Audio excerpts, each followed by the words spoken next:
ఇప్పుడే వార్త అందింది. చాలా బాధాకరమైన విషయం. నా ప్రతిపక్ష నేత, నా అపోనెంట్ ఈ ఎలక్షన్‌లో నాకు పోటీగా పోటీ ఏంటండి, మా ఇద్దరం చిరకాల మిత్రులం. మేమందరం ప్రాణ స్నేహితులం. చిన్నప్పటి నుంచి ఫ్రెండ్స్, మీకు తెలుసు కదా! నాకు అతనంటే ఎంత ప్రేమో, అతనికి నేనంటే అంత ప్రేమో. ఏదో మరి రాజకీయ పరంగా విభేదాలుంటాయి తప్ప, మేమెంత క్లోజ్ అనేది మీ అందరికీ తెలుసు కదా! అసలు అద్భుతమండి.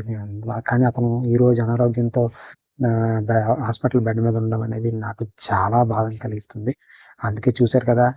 దానికోసం బ్లాక్ షర్ట్ వేసేసి బ్లాక్ షర్ట్ కూడా వేసుకొని తిరుగుతున్నాను. ఎందుకంటే నా కండోలెన్స్ తెలుపుతున్నాను. కాబట్టి మీరు త్వరగా కోలుకోవాలని, మీలాంటి గొప్ప వ్యక్తి మా మధ్యనే ఉండాలని చెప్పి కోరుకుంటున్నానండి. అన్నా ఆడు మంచిగానే ఉండండి. పాపి చిరాయం అంటారండి. ఎవడు ఊరికనే సావడం. ఆడు అన్ని పాపాలు చేశాడు కాబట్టి మళ్ళీ బతికిపోయాడు.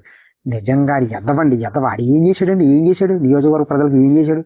రోజు ఊరి మీద తిరగడం, ఆళ్ళకి ఈళ్ళకి గొడవలు పెట్టుకోవడం తప్ప ఏదైనా చేశాడా? ఏమీ చేయలేదు. ఓటు ఆడికి పడకూడదు, ఆడు గెలకూడదు. ఆడి ఫ్రెండ్ ఆడాడు.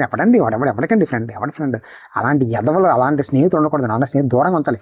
చెప్తున్నాను కదా, ఆడు చేసిన పాపాలే ఈరోజు ఆ స్థాయి తీసుకొచ్చేదానికి. అన్నా ఆడికి బాగలేదంటే ఇప్పుడు ఏం చేయాలి? చట్టం తన పని తను చేసుకెళ్ళిపోతుంది. థ్యాంక్స్ అండి. మారువా నువ్వు మారోరా.